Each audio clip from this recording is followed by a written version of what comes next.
बघा आपला basic problem आहे नॉट फॉर प्रॉफिट कन्सरचा प्रॉब्लेम नंबर 5. अतिशय सोपा प्रॉब्लेम आहे. फक्त ऍडजस्टमेंट किती दिसतंय स्क्रीनवर तुम्हाला प्रश्नाखाली? दोनच ऍडजस्टमेंट दिसतात. हे दोन्ही ऍडजस्टमेंट शक्यतो असतातच. सबस्क्रिप्शनचे असते, कॅपिटलायझेशनचे असते. मी तुमचे बरेच काही पॉइंट पाठ करून घेतलेले आहेत. माहिती आहे तुम्हाला. पहा, एंट्रन्स फी कॅपिटलाइज करणे म्हणजे ते ऍड करण्यासाठी अगोदर कोणतरी.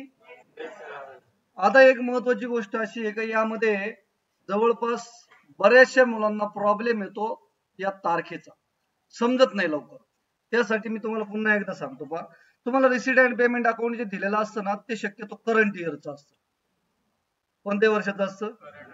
मग इथं त्याला तारीख दिलेली 31 मार्च 2000, म्हणजे याचा अर्थ आपलं करंट इयर कोणतं आहे? 22-23. बरोबर आहे. मग तुम्हाला दिलेल्या इन्फॉर्मेशन मध्ये 22-23 चे जे काही आकडे आहेत ते करंट इयर आहेत. मग त्याच्यावरून तुम्हाला समजेल सर 23-24 म्हणजे हे कोणतं वर्ष झालं? Next year. म्हणजे इथं प्रिव्हियस इयर लास्ट इयर काय असलं असतं, पण त्याचं काही नाहीये. मग मी काय केलं, पहिल्यांदा करंट इयर लास्ट इयर अशी उदाहरणं घेतले. आता करंट इयर नेक्स्ट इयर अशी उदाहरणं घेणार आणि नंतर तिन्ही एकत्र असणारे घेणार. ठीक आहे, ओके. हा प्रॉब्लेम सोडवताना काय करायचं असतं? आता हा एकदम बेसिक प्रॉब्लेम आहे. इथे टोटल वगैरे बरोबर आहे. बेरीज करून पहा बरं जरा. 4 4 8 12 2 बरोबर आहे. ओके, ठीक आहे. इन सेन्स काय माहितीये का, जर हे टॅली असेल तरच तुमचा प्रॉब्लेम टॅली होणार आहे, म्हणून म्हटलं. ओके, काय काय बनवायचं आपल्याला? Income and expenditure account, balance शीटला सुद्धा तारीख कोणती? 31 मार्च 2003. परंतु जर आपल्याला कॅपिटल फंड माहित नसेल, आहे का याच्यात दिलेला कॅपिटल फंड, तर अशा वेळेला आपल्याला ओपनिंग बॅलन्स शीट सुद्धा बनवावं लागतं. ओपनिंग बॅलन्स शीट म्हणजे या वर्षाच्या पहिल्या दिवसाचं बॅलन्स शीट. सर शेवटचा दिवस माहितीये कोणता आहे? म्हणजे पहिला दिवस काय असेल? 1 एप्रिल 2000. किंवा मागच्या वर्षाचा शेवटचा दिवस काय असेल? याला म्हणतात ओपनिंग बॅलन्स शीट. ते केव्हा बनावं लागतं? कॅपिटल फंड अवेलेबल नाही. तुम्ही नोटीस केली, काल 4 उदाहरणं सोडवली असतील, तुम्हाला नोटीस झालं असेल की ओपनिंग बॅलन्स शीट मध्ये कॅपिटल फंड मध्ये फक्त दोनच गोष्टी येतात. कोणत्या कोणत्या? आउटस्टँडिंग सबस्क्रिप्शन कधीचं? Last year. त्याच्यात काय करेल लास्ट इयरचं? म्हणजे ते पण येणार नाही. म्हणजे इथं ओपनिंग कॅपिटल काय येणार तुमचं? फक्त कॅश एवढंच येणार. बघा मी सोडून दाखवतो. ठीक आहे. इथे आपलं मेन आन्सर आहे इन्कम अँड एक्सपेंडिचर अकाउंट, नंतर बॅलन्स शीट. आणि मी वर्किंग मध्ये काय बनवलं? आता हे बॅलन्स शीट किती तारखेचं मग? 2000. हे कळालं का? मग तुम्ही दोन्ही पैकी कोणतीही एक तारीख देऊ शकता. एक तर 1 एप्रिल 2022 द्या, नाहीतर 31 मार्च 2022 असं पण लिहू शकता. क्लियर? यहाँ तक समजे? नाही समजे? हे जे वर्किंग आहे, वर्किंग कशासाठी बनवलं मी? ओके, एवढंच का? बडबड करू नका. चला, ऍडव्हान्स मेथड का बेसिक मेथड? पहिले बेसिक मेथड डायरेक्ट तुम्हाला ऍडजस्टमेंट सोडवायला लावते. बरोबर. सगळ्यात पहिल्यांदा याच्यात कॅपिटल फंड शोधा. आहे का? नाहीये ना. पण मला इथं कॅपिटल फंड नाव तर लिहून ठेवावं लागेल. या टॉपिक मध्ये कॅपिटलला काय म्हणतात? Capital fund. बरोबर आहे का? माहिती? अमाऊंट माहिती? नाही माहिती. मग त्याच्यासाठी मला काय करायचं आता? ओपनिंग बॅलन्स शीट बनायचं. बरोबर ना? चलो जाएंगे. पहिली ऍडजस्टमेंट काय? क्लब कडे किती मेंबर आहेत? प्रत्येकाची वर्गणी किती? अरे म्हणजे 600 लोक दरवर्षी तुम्हाला, दरवर्षी. सर वर्षी कशावरून? इथं काय? अॅन्युअल म्हणजे वार्षिक. दरवर्षी तुम्हाला किती पैसे देणार? किती लोक पैसे देणार? कितना पैसा जमा हो जाएगा रे? 60,000. हा आपला इन्कम का एक्सपेन्स? त्या इन्कमचं नाव काय? म्हणजे मला दरवर्षी 60,000 रुपये मिळायला पाहिजे. पण मिळाले किती बघा, किती मिळाले? मग एखादा गरीब असं म्हणेल सर 60,000 मिळायला पाहिजे, 53,000 मिळाले म्हणजे फक्त 7,000 7,000 बाकी आहेत. सही आहे गलत? हे कळालं का? मग मी काय करतो, पहिल्यांदा टू सबस्क्रिप्शन नाव लिहितो. टू सबस्क्रिप्शनचं काय होईल रे? इथं टूचं इथं बाय केलं पहा, दुसऱ्या वळीवर लिहितो वाटलं बाय सबस्क्रिप्शन. इथे लिहिले मी, किती मिळाले मला? 53,000 मिळाले ना, बरोबर ना? लेकिन मेरा बाहर कितना अमाउंट चाहिए? 60,000 कळाले का? 60,000 कळाले का? कसे आले 60,000? ऍडजस्टमेंट मध्ये क्लिअर सांगितलं का आपल्याकडे किती मेंबर आहेत आणि किती रुपये वर्गणी आहे, बरोबर? या तरी जमया. मग आता आपला रूल काय म्हणतो, सर लास्ट इयरचे आउटस्टँडिंग, नेक्स्ट इयरचे आउटस्टँडिंग, सॉरी ऍडव्हान्स आणि करंट इयरचे आउटस्टँडिंग. मग याच्यात लास्ट इयरचे किती आहेत पहा. लास्ट इयरचे आहेत का? अरे मागच्या वर्षाचे आहेत का? मागचं वर्ष म्हणजे काय वर्ष पाहिजे होतं ते? आहे का 21-22चं काही? जर असतं तर काय केलं असतं? लेस केला असतं. पण आहे का? सर मग पुढच्या वर्षीचे आहेत का? पुढच्या वर्षीचे आहेत का? आहे ना? बडबड करू नका रे. पुढच्या वर्षीचे आहेत का? किती आहेत? मग पुढच्या वर्षीचे काय करतात? इथं लिहिलं मी लेस. त्याला आउटस्टँडिंग नाही म्हणतात, काय म्हणतात? ऍडव्हान्स. ऍडव्हान्स फॉर 23-4 का? ओके. किती रे?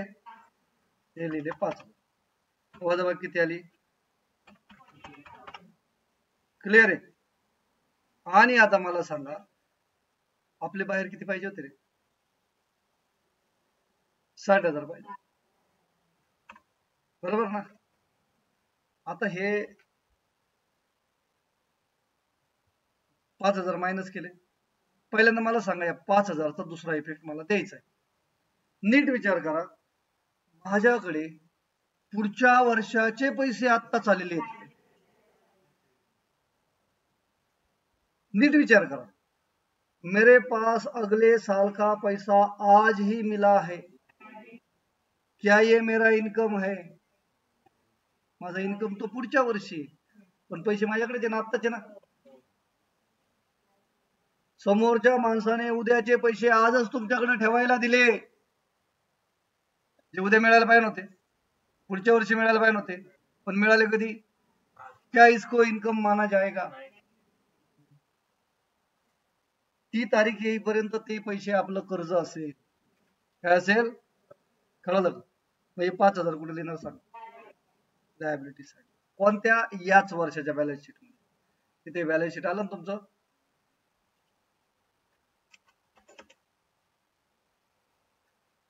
तिथं बॅलन्स शीट मध्ये कॅपिटल फंडच्या खाली 2-3 ओळी सोडून मी इथं काय लिहितो? Advance subscription.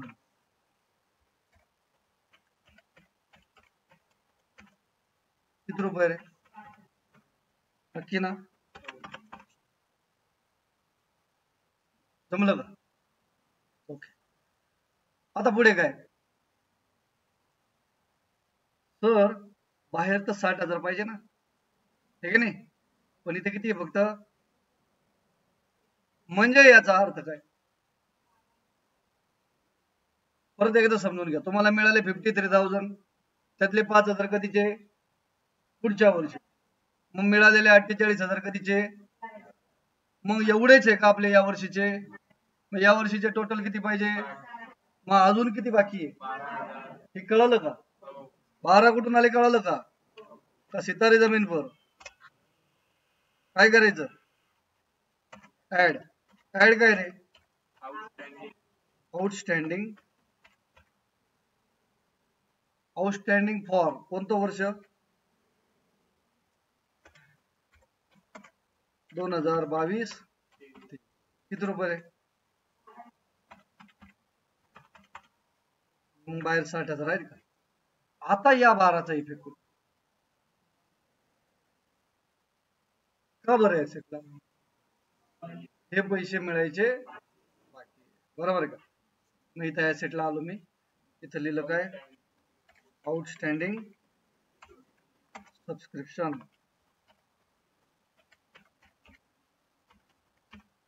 किती रुपये रे? ठीक आहे, ओके जमलं. चलो आगे बढ़ेंगे. आता नवीन ऍडजस्टमेंट समजून घ्या. काय आहे नवीन adjustment? 50% entrance fees to be capitalise करणे, म्हणजे कॅपिटल मध्ये, आणि कॅपिटल मध्ये ऍड करण्याच्या अगोदर हे समजलं पाहिजे. झालं का नाही पाठ? मग आता मला सांगा काय कॅपिटलाइज करायचं तुम्हाला? मग पहिल्यांदा तुमच्या प्रश्नामध्ये एंट्रन्स फी आहे का? आहे का? काय नावाने रे? टू का बाय? मग या टू एंट्रन्स फीचं पहिल्यांदा बाय एंट्रन्स फी केलं मी. ठीक आहे,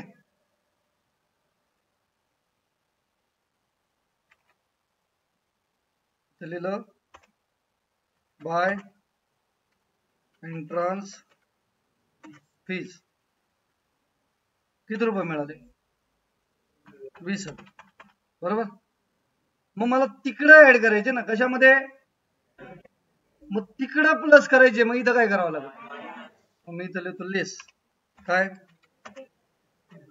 बर 50% काय? शाबास, कॅपिटलाइज. किती रे? बाहेर किती आले? 10,000, बरोबर. आणि जेवढे मी इथं मायनस केले, जेवढे मी इथं, तेवढे मी इकडे. मग मला इथं काय लिहायचंय? प्लस काय? एंट्रन्स फीज, बरोबर. किती रे? 10. ओके सर, तुम्ही प्लस केलं पण वरती तर काहीच नाहीये, मग नंतर सापडत ना. मग करू ना बेरीज, काय घाई काय आपल्याला? एंट्रन्स फी कळाली का? जमेगा. चलो आगे बढ़ेंगे. ऍडजस्टमेंट संपल्या. पहिल्यापासून टू बॅलन्स बीडी म्हणजे कोणत्या तारखेचा बॅलन्स आहे? कोणत्या तारखेचा? पहिल्या तारखेचा, बरोबर. ओपनिंग म्हणजे हे पैसे कधी होते माझ्याकडं? मागचं वर्ष संपलं तेव्हा, किंवा हे वर्ष सुरू झालं त्या पहिल्या दिवशी माझ्याकडे पैसे होते, म्हणजे माझी काय होती? ऍसेट होती. कुठे लिहिणार मी? कोणत्या बॅलन्स शीट? वर्किंग मधल्या. काय लिहिणार मी? कॅश इन हँड असं लिहिलं तरी चालतं, नुसतं कॅश लिहिलं तरी चालतं. किती होते रे दादा? 11,200, बरोबर. नंतर टू सबस्क्रिप्शन झालं का? मिटलं. 5,000. इथं म्हटलं टू सेल ऑफ फर्निचर म्हणजे काय रे? फर्निचर विकलं ना. आता फर्निचर विकलं, आता थोडस कन्फ्युजन आहे बरं का सुरुवातीच्या बाबतीत, परंतु विचार करण्यासाठी, मी प्रवृत्त करण्यासाठी टाकले. काय म्हटलं? सेल ऑफ म्हणजे फर्निचर आपण, म्हणजे पूर्वी फर्निचर होतं का इथून पुढे फर्निचर असेल? बरोबर. आता त्याची काय बुक व्हॅल्यू, केवढ्याला विकलं, किती लॉस झाला असं काही सांगितलेलं नाही, म्हणजे होतं त्या किमतीला विकलं, बरोबर आहे का? आणि विकल्यानंतर आपल्याकडे शिल्लक नाही, म्हणजे जेवढं विकलं तेवढंच होतं, बरोबर. मग हे फर्निचर विकलं, मग याच्या नंतर माझ्याकडे असेल का याच्या पूर्वी माझ्याकडे होतं? म्हणजे कोणत्या बॅलन्स शीट मध्ये असेल?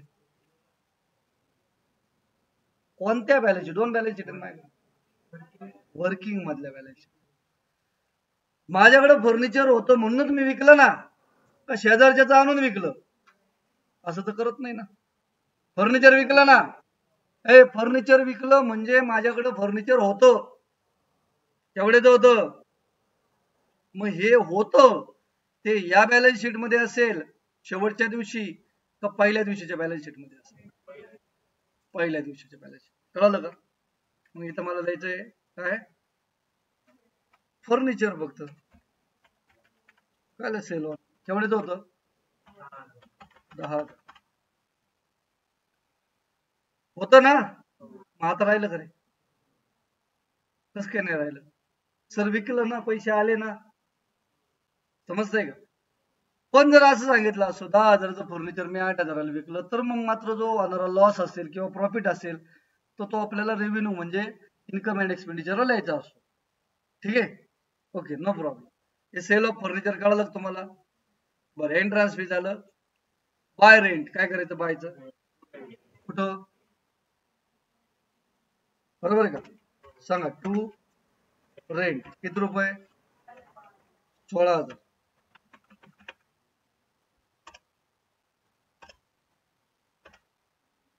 16,000 फर्निचर फर्निचर कुठं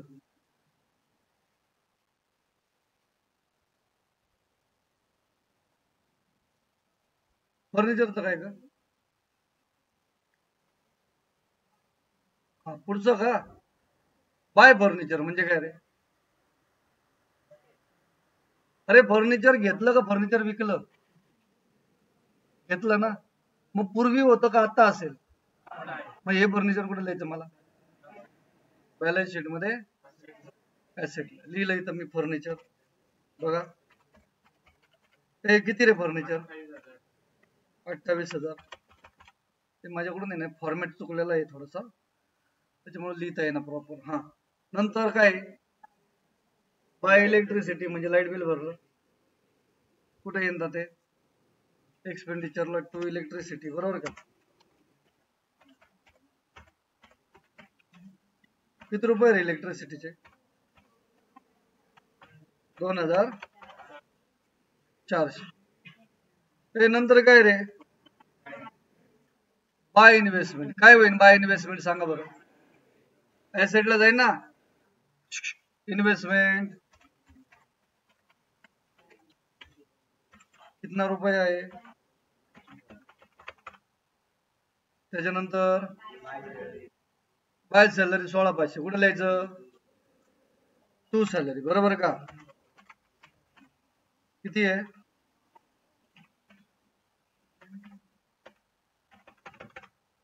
बर त्यानंतर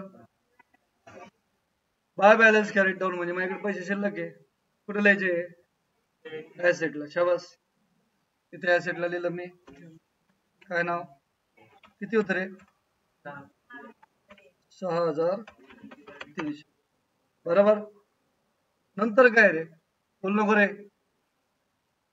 झालं संपलं ते 94,200 टोटल कुठे लिहायची का चला आता आपलं काम पहिल्यांदा वर्किंग क्लोज करायचं ना सांगा किती फेरी झाली इथं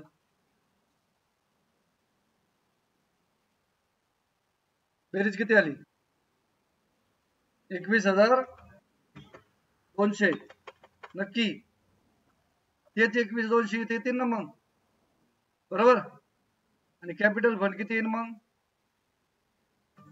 बघा बरं 21,200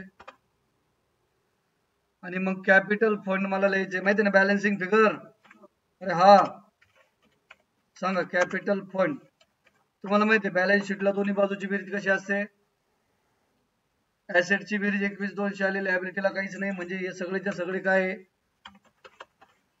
बरोबर का कॅपिटल फंड शोधल्यानंतर त्याला कंसामध्ये काय लिहितात शाबास बॅलन्स फिगर ठीक आहे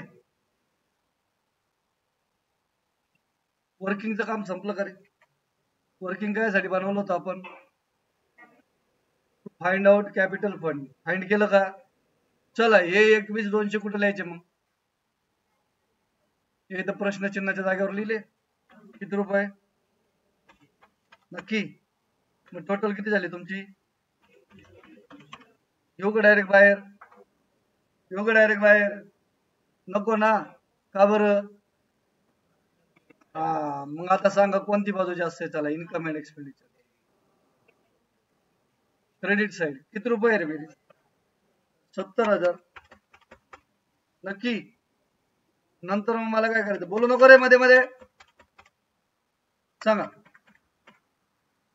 शेवटी 0, अरे हा दुसरा 0, तिसरा 1 का बरं कळालं का? वरती बेरीज पहा ना, 4 आणि 5 किती झाले, खाली तर 0 आहे ना, यापैकी ना इकडं हातचा आला 1 ना, 1 6 7 7 2 9 9 6 15 15 5 20 हातच्या आले 2 2 आणि 2 4 किती किती, याला काय नाव द्यायचं रे, टू सरप्लस, बरोबर. ब्रॅकेट मध्ये काय रे, एक्सेस ऑफ पलीकडचं, बरोबर ना, इन्कम ओव्हर